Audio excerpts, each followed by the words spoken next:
So ಇಂಟೀರಿಯರ್ಸ್ಗೆ ಎಷ್ಟು budget ಖರ್ಚಾಗತ್ತೆ, ನಾವು ಎಷ್ಟು ಸ್ಪೆಂಡ್ ಮಾಡಬೇಕು ಅಂತ ತುಂಬಾ ಜನ ಕ್ವಶನ್ಸ್ಗಳು ಕೇಳ್ತಾರೆ. ನನಗೆ ಕಾಲ್ ಬಂದಾಗ ಸರ್ ಇದಕ್ಕೆ ಒಂದು ನಮ್ಮ ರಿಕ್ವೈರ್ಮೆಂಟ್ಸ್ ಎಷ್ಟಿದೆ, ಇದಕ್ಕೆ ಒಂದು ಎಸ್ಟಿಮೇಷನ್ ಕೊಡಿ, ಎಷ್ಟು ಖರ್ಚಾಗ್ಬೋದು ಅಂತ ಕೇಳ್ತಾರೆ.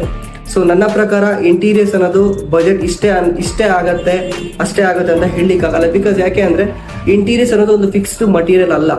ಸೊ ಬೇರೆದೆಲ್ಲ ನೀವು ತೊಗೊಂಡಂಗೆ ಕೊಟೇಶನ್ ಹಾಕ್ಸ್ಕೊಂಡಾಗ ಇಂಟೀರಿಯರ್ಸ್ ಅಲ್ಲಿ ನಿಮಗೆ ಯಾವುದೇ ರೀತಿಯ ಫಿಕ್ಸ್ಡ್ ಬರಲ್ಲ. ಯಾಕೆ ಅಂದರೆ ದಿನನಿತ್ಯದ ಲೈಫಲ್ಲಿ, ದಿನನಿತ್ಯದ ಜೀವನದಲ್ಲಿ ನಾವು ಅದನ್ನ ಜೀವಿಸ್ತೀವಿ, ನಾವು ಅದನ್ನ ಬದುಕ್ತೀವಿ, ನಾವು ಅದನ್ನ ಪ್ರೀತಿಸ್ತೀವಿ, ಅದಕ್ಕೆ ತಕ್ಕಂತೆ ನಾವು ಹೊಂದ್ಕೊಳ್ತೀವಿ. ಸೊ ಹಾಗಾಗಿ ಇಂಟೀರಿಯರ್ಸ್ ಅನ್ನೋದು ಬಜೆಟ್ ಫಿಕ್ಸ್ ಮಾಡಲಿಕ್ಕೆ ಇದೊಂದು ಫಿಕ್ಸೆಡ್ ಮಟೀರಿಯಲ್ ಅಲ್ಲ ಅಂತ ನಾನು ಹೇಳ್ತೀನಿ. ಸೊ ತುಂಬಾ ಜನ ಸರ್ ನಮಗೆ ಎಸ್ಟಿಮೇಷನ್ ಕೊಡಿ ಅಂತಾರೆ. ಕೆಲವ್ರದ್ದು ಹೆಂಗೆ ಅಂತ ಹೇಳಿದ್ರೆ ಓವರ್ ಎಕ್ಸ್ಪೆಕ್ಟೇಷನ್ಸ್ ಇರುತ್ತೆ.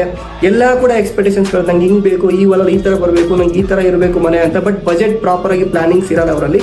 ಸೊ ಹಾಗಾಗಿ ನನ್ನ ಪ್ರಕಾರ ಬಜೆಟ್ ಪ್ಲಾನಿಂಗ್ಸ್ ಹೆಂಗಿರಬೇಕು ಅಂತ ಹೇಳಿದ್ರೆ, ನಿಮ್ಮ ಓವರ್ ಆಲ್ ಆಗಿ ನಿಮಗೆ ಲಕ್ಸುರಿಯಸ್ ಇಂಟೀರಿಯರ್ಸ್ ಬೇಕು, ಪ್ರೀಮಿಯಂ ಇಂಟೀರಿಯರ್ಸ್ ಬೇಕು ಅಂತ ಇದ್ದವರಿಗೆ, ಪರ್ಟಿಕ್ಯುಲರ್ ಆಗಿ ಅಂತ ಒಂದು ಕ್ಲೈಂಟ್ಸ್ಗಳಿಗೆ ನಿಮ್ಮ expectation full to full reach ಮಾಡಬೇಕು, ನಾವು ಅದನ್ನು ರೀಚ್ ಔಟ್ ಆಗಬೇಕು, ಆ ಒಂದು ಲೆವೆಲ್ಗೆ ರೀಚ್ ಆಗಬೇಕು ಅಂದರೆ ನನ್ನ ಪ್ರಕಾರ ನಿಮ್ಮ ಒಂದು ಇಂಟೀರಿಯರ್ಸು ಬಜೆಟ್ ಯಾವ ರೀತಿ ಕನ್ಸಿಡರ್ ಆಗುತ್ತೆ ಅಂದರೆ, ಕನ್ಸ್ಟ್ರಕ್ಷನ್ಗೆ ನೀವು ಮಾಡಿರುವಂಥ ಕನ್ಸ್ಟ್ರಕ್ಷನ್ಗೆ ಎಷ್ಟು ಕಾಸ್ಟ್ ಆಗಿರುತ್ತೆ ಅದರಲ್ಲಿ ನೀವು 30% ಆಫ್ ಕಾಸ್ಟ್ನ ಇಂಟೀರಿಯರ್ಸ್ಗೆ ನೀವು ಸ್ಪೆಂಡ್ ಮಾಡಿದ್ರೆ ನನ್ನ ಪ್ರಕಾರ ನೀವು ಅನ್ಕೊಂಡಿರೋದು ಆಲ್ಮೋಸ್ಟ್ ಆಗಿ ರೀಚ್ ಔಟ್ ಮಾಡ್ಬೋದು. ಸೊ ನಮ್ಮ ಎಕ್ಸ್ಪೆಕ್ಟೇಷನ್ ತಕ್ಕಂತೆ ಬಜೆಟ್ ಕೂಡ ಕನ್ಸಿಡರ್ ಆಗುತ್ತೆ. ಬಿಕಾಸ್ ಯಾಕೆ ಅಂತ ಹೇಳಿದ್ರೆ ಇಂಟೀರಿಯರ್ಸ್ ನಿಮ್ಮ ಬಜೆಟ್ ಕನ್ಸಿಡರ್ ಆಗೋದು ಡಿಪೆಂಡ್ಸ್ ಆನ್ ಯಾವ ಮಟೀರಿಯಲ್ ನಾವು ಯೂಸ್ ಮಾಡ್ತಾ ಇದ್ದೀವಿ, ಹಾಗೇನೆ ಯಾವ ಒಂದು ಫಿನಿಶಿಂಗ್ ನಾವು ಎಕ್ಸ್ಪೆಕ್ಟ್ ಮಾಡ್ತಾ ಇದೀವಿ ಅದ್ರ ಮೇಲೆ ಡಿಪೆಂಡ್ ಆಗುತ್ತೆ ನಮ್ಮ ಒಂದು ಇಂಟೀರಿಯರ್ಸ್ಗೆ ಎಷ್ಟು ಕಾಸ್ಟ್ಗಳು ಬರುತ್ತೆ ಅಂತ.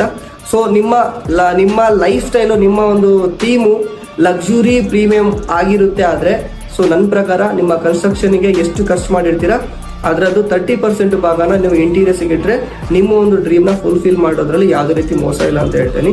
ಸೊ ಹಾಗಾಗಿ ಇವತ್ತಿನ ಈ ವಿಡಿಯೋ ಬಜೆಟ್ ಪ್ಲಾನಿಂಗ್ಸು. ಸಿಗೋಣ ನೆಕ್ಸ್ಟ್ ವಿಡಿಯೋದಲ್ಲಿ. Thank you, see you, bye by.